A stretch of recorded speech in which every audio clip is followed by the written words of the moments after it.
Listen to this guy. You should listen to yourself.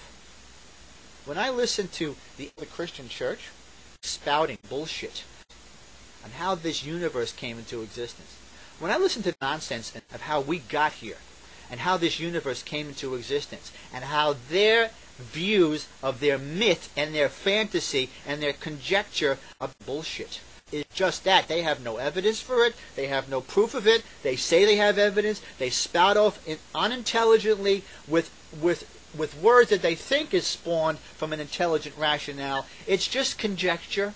It's just opinion. It's just viewpoint, not based upon any facts. And every valid scientist knows this.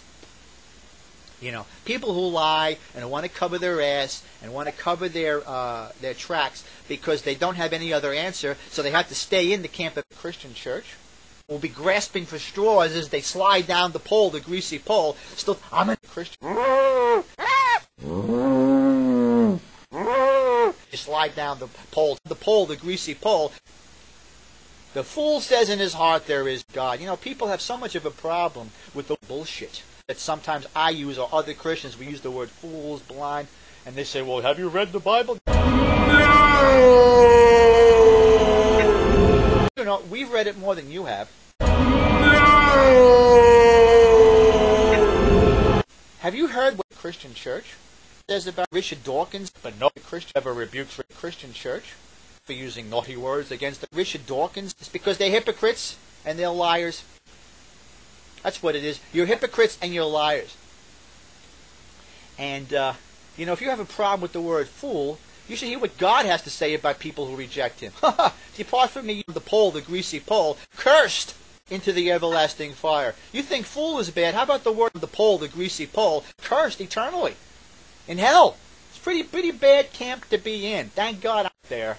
The Christian church is the whipping boy of this age, contrary to what the Christian church thinks. If anyone's the whipping boy of the Christian church, that's going to be whipped by atheism, agnosticism, and skepticism, you have no conception of what you're saying when you start talking about, we're the whipping boy, we're the scapegoat. Bullshit.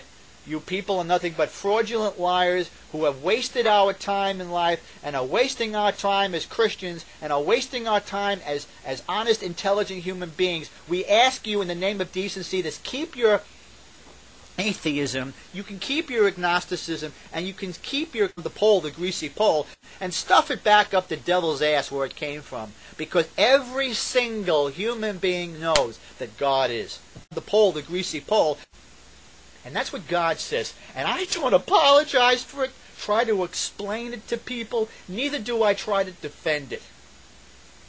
Because if the atheist wants to make people believe that this infinitesimal dot got everything started by that spin-off that it began with centuries or millions of years ago, if they can believe that and that idiocy, they don't know how the dot got there, and they don't know how the dot began to spin. Morons. That's your view?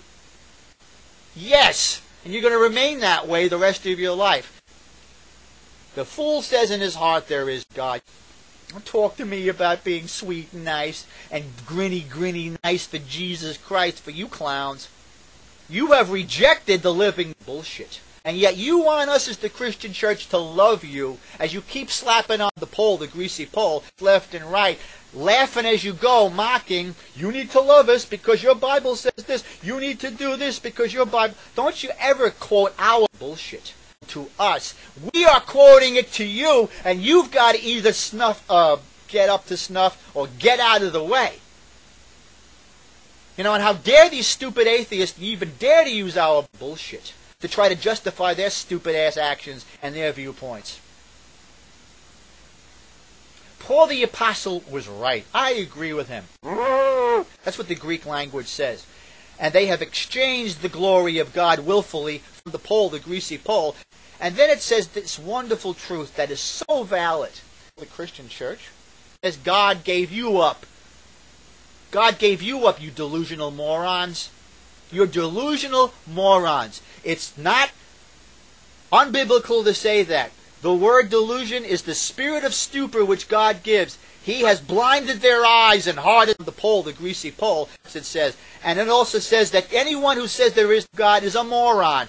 The fool, the moron, has said there is God. So guess what? The atheists that say that we're delusional and we're morons, according to God, because He gave you that delusional spirit, you're playing with somebody who doesn't know what's going on in the world and doesn't know how to handle most people around me when it comes to their views.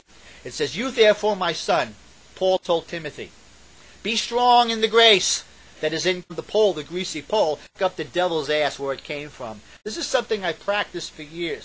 And I have put on the full armor of God for many years in Jesus Christ, and I have practiced this, and I still practice this today. And He's made me a strong individual, and my strength is increasing, because the strength is of the pole, the greasy pole, pick up the devil's ass where it came from. Time will come, and here we are in that day, where people will not endure sound teaching in Jesus Christ. But having their ears tickled by the pole, the greasy pole, because they want to believe it, they don't like to see fit to retain God in their thinking. Not only does God give them up, but these morons continue on the path of accumulating to themselves people who spout off the viewpoints that they believe, and they start giving them claps and accolades all over this world. Yeah, keep doing it. Keep giving it to the Christians. Guess what?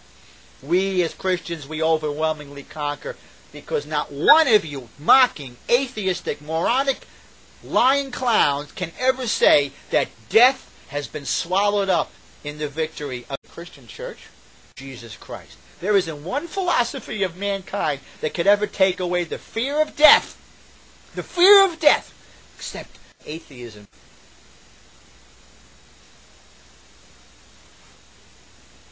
Oh!